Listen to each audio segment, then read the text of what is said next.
KKV ધામ વડસરના પરમ પૂજ્ય ગુરુમાના આદેશથી કેકેવીના ભક્તો પ્રયાગરાજ ત્રિવેણી સંગમ ખાતે સ્નાન કરવા ગયા હતા। સર્વે પિતૃઓને મોક્ષ અર્થે જળ ચડાવી પ્રાર્થના કરી પિતૃઓને મોક્ષ અપાવ્યો હતો।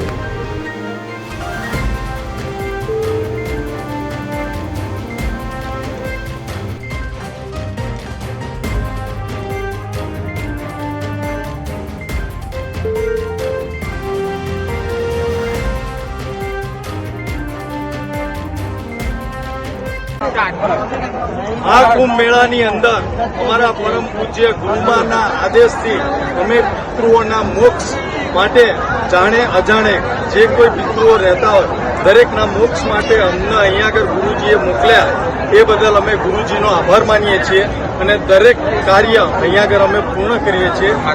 પરમાત્મા દરેક પિતૃઓને પરમાત્મા તેમના આત્માને શાંતિ આપે અને મોક્ષ આપે અને આ જે કંઈ કાર્ય કરવા માટે ગુરુજી અમને મોકલ્યા અને જે કંઈ કાર્ય સંપન્ન કર્યું છે અમે અને એનો જસ અમે અમારા ગુરુમાને અર્પણ કરીએ છીએ।